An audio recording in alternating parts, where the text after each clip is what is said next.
আমাদের 3 গাড়ির মাংস ভাত রেডি হয়ে গেছে। আমি চলে এলাম খাওয়ার জন্য। এয়ার ট্যাঙ্কে কতটা জল জমেছে দেখুন।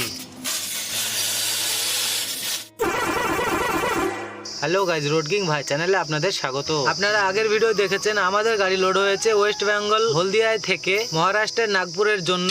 আজকের ভিডিওটি খুবই ইন্টারেস্টিং হতে চলেছেন। ভিডিওটি পুরোটা দেখতে থাকুন, আশা করছি ভালো লাগবে। আমার চ্যানেলে যদি কেউ নতুন হয়ে থাকো তাহলে সাবস্ক্রাইব করে নেবে, আর পেজ থেকে দেখলে ফলো করে নেবে। আর ভিডিওটি যদি একটু ভালো লেগে থাকে লাইক কমেন্ট শেয়ার করতে ভুলবেন না। এখন আমরা আমাদের গাড়ি অশোক লিল্যান্ড শোরুমে গাড়ি লাগিয়ে এসেই এখন যাচ্ছি আমরা খাওয়া দাওয়া করার জন্য।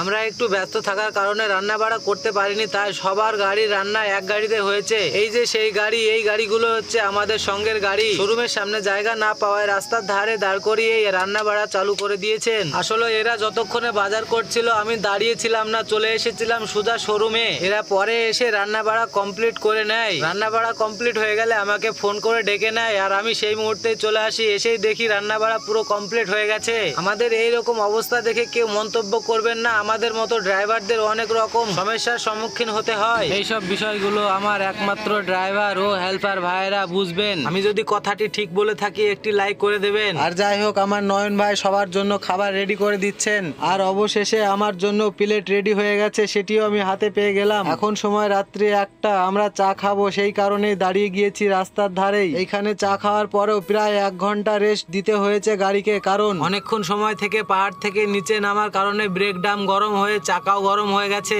এখন সকাল 9টা, আমরা এখন রায়পুর পার করে একটি ধাবায় দাঁড়িয়ে যায় টিফিন করবার জন্য। আমরা এখানে টিফিন করে নিলাম আলু পরোটা, সঙ্গে ডাল এবং আচার। টিফিন রেডি হবার আগেই আমরা কিছু ভিডিও বানিয়ে নিলাম। অতিরিক্ত গরম পড়বার কারণে একটি বড় কুলার লাগিয়ে দিয়েছে। কুলারের ঠান্ডা হাওয়া খেতে খেতে টিফিন সেরে নিয়ে আমরা চলে আসি। প্রায় 2 ঘন্টা গাড়ি চালিয়ে সামনে একটু ভালো জায়গা দেখে সাইড করে দাঁড়িয়ে গেলাম। তারপরে চলে আসি গাড়ির নিচে হাওয়া ট্যাঙ্কি গুলো থেকে জল বের করবার জন্য। জল বের করতে এসে দেখি এত পরিমাণে জল বেরোচ্ছে, সেটি আপনারা নিজের চোখে দেখে নিন।